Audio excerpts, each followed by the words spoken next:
Et bienvenue à vous pour entamer du coup la dernière section des petits bonus, donc vraiment des exercices pour compléter encore une fois, donc pour additionner. De même que pour le programme numéro 3, ils ne sont pas obligatoires, mais suggérés toujours pour, des efforts toujours plus optimaux et pour vraiment arrêter de ronfler très rapidement, hem, selon ce qui a été dit. Donc moi je vous encourage à les faire évidemment, rien ne vous y force. Encore une fois, vous êtes libre d'agir comme bon vous semble. L'objectif étant donc stopper votre apnée du sommeil et vos ronflements. Donc on commence avec l'exercice numéro 1, le tour de tête, qui est un travail de corps. Donc vous restez debout ou assis en position détendue comme auparavant. Laissez vos mains pendre. Gardez la tête droite. Tournez maintenant la tête lentement, aussi loin que vous le pouvez, sans crier, vers la droite.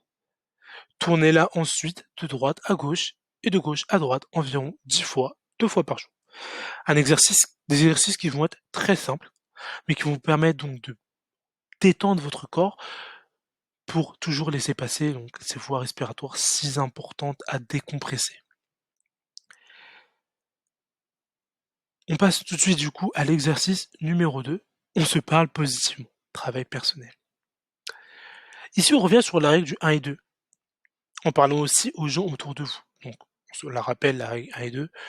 Euh, le but est essentiellement de faire correspondre les choses négatives que vous dites avec de choses positives.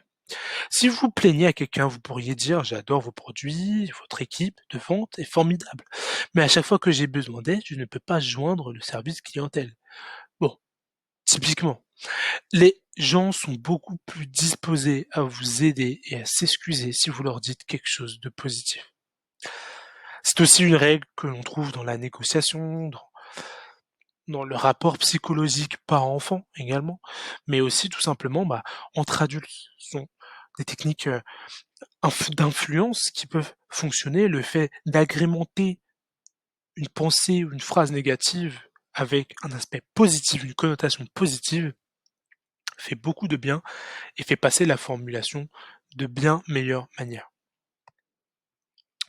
On passe du coup à l'exercice numéro 3, conscience de notre joie. Donc cet exercice-là est destiné à vous faire réfléchir à ce que vous aimez vraiment dans votre vie et à ce que vous aimeriez faire. Il vous suffit de réécrire cette liste et de remplir les blancs avec vos choix personnels. Donc faites des réponses aussi courtes et aussi longues que vous souhaitez. Prenez le temps de réfléchir à vos réponses et surtout promettez-vous de rêver.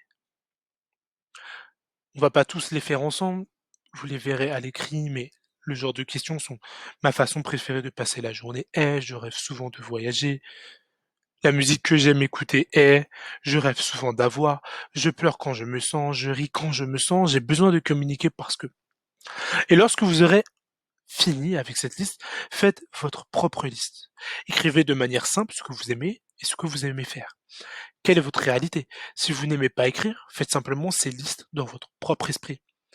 Il peut être amusant de faire un exercice similaire avec votre partenaire. Mais maintenant, chacun de vous invente une question, puis l'autre y répond. Vous pouvez la poser à votre partenaire. Si, par exemple, si vous pouviez choisir n'importe quel endroit dans le monde, où voudriez-vous vivre? Ou encore, qu'est-ce qui vous procure le plus de joie dans votre vie? Encore plus loin, qu'est-ce qui vous fait vous lever le matin? Des réponses peut-être existentielles, mais très importantes. N'oubliez pas que vous n'êtes jamais trop vieux pour jouer à un jeu comme celui-ci, basé sur la communication qui est finalement un des ciments et piliers de notre vie, notre quotidien. Faites exercice une fois par semaine ou aussi souvent que vous le souhaitez.